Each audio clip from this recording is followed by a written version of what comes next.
So today I'm going to be showing you how to fix a few problems with the jet pump. This is the most common jet pump on the tubs that we do. It's the HA350, but this tutorial will pretty much sort any of the jet pumps that fit on Rustic tubs. So you normally have the button probably embedded next to the tub, housed in the shelf or something. So when you turn that on, a bit of dust in there, that should run the pump. If that doesn't happen, if when you push this,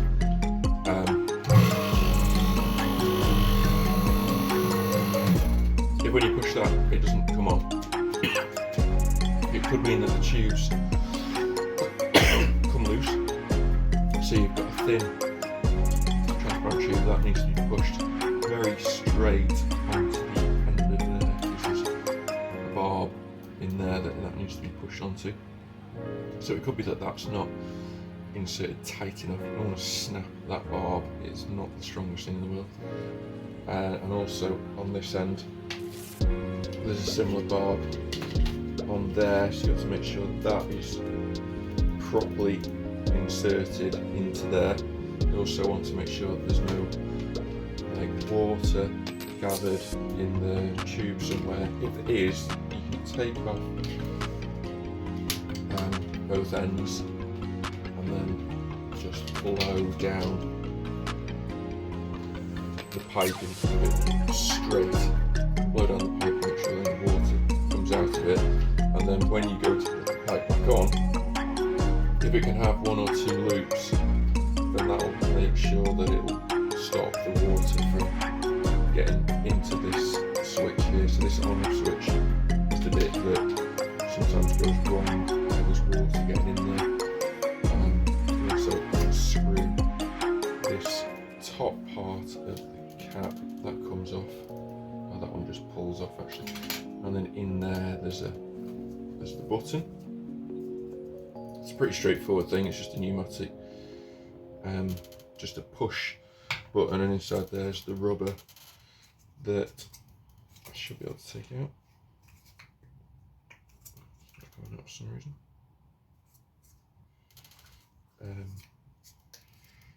Should just be able to pull it out with your finger normally, and then you can check that's dry in there. It might.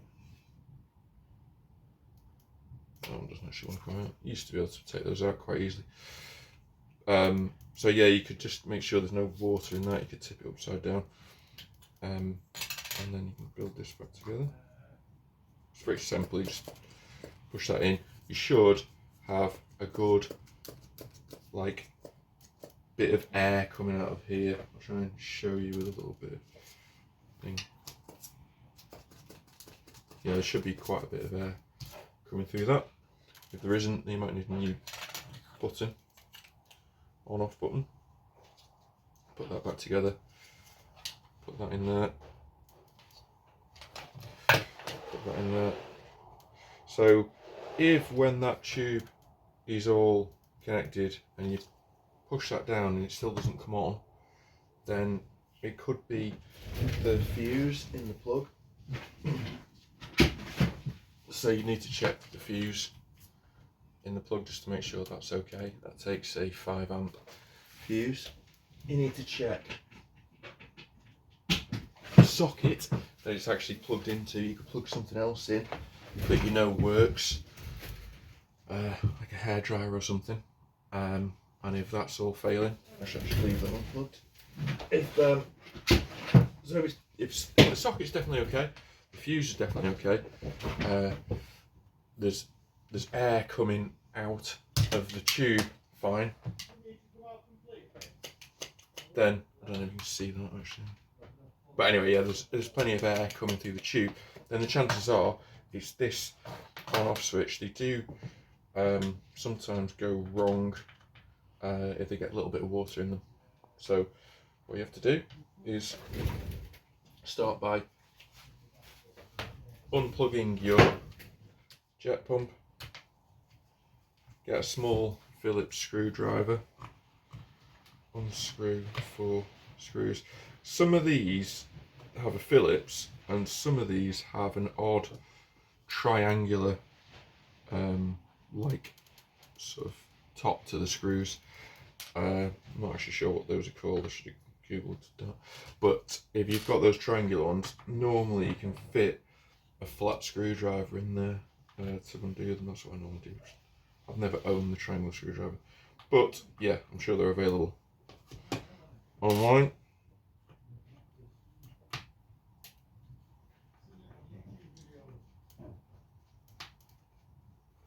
So unscrew that, take this lid off, and then inside there you've got the pneumatic pump part. So to get that off, you unscrew this,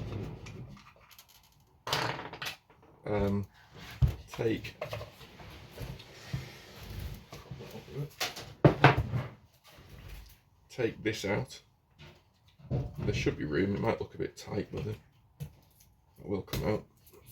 And then you've got two switches, two wires on that.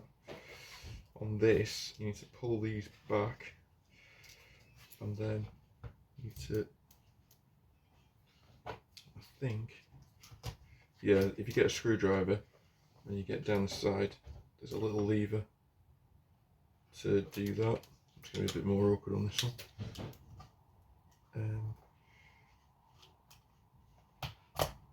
There you go. So if you remember which one was which, so the black was on the longer one, and the brown is on that shorter one. Probably doesn't actually matter really, but might as well keep them the same. So then you would put in a new one of these. These are a TBS 310A, so it's just a little pneumatic switch.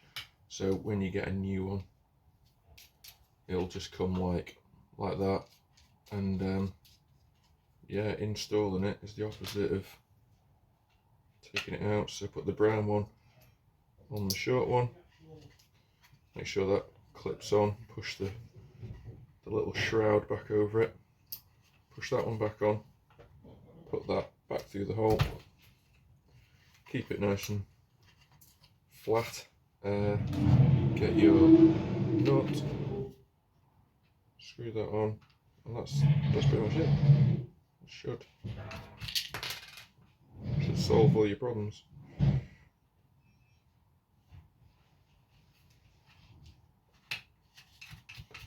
If you want to do this in-house, you can always unscrew these two by hand. There's one on the top and one on the front here. You just unscrew them and the pump will just lift off its little pad. So when that's in place, you can test that it works. It's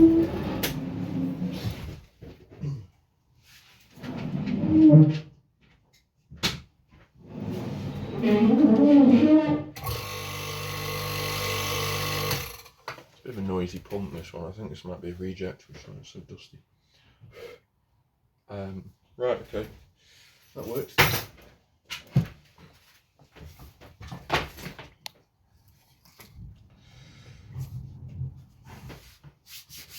There is a rubber seal around there. Just make sure that rubber seal, I've never known it to like come out, but sometimes it might start sticking to this. So there's a bit of rubber seal. Peel it off here, reseat it into there, pushing it in with a screwdriver, because you need this to be watertight, and then put your screws back in, and that is how you check and repair a jet pump on a rustic tub. Okay, thanks for watching.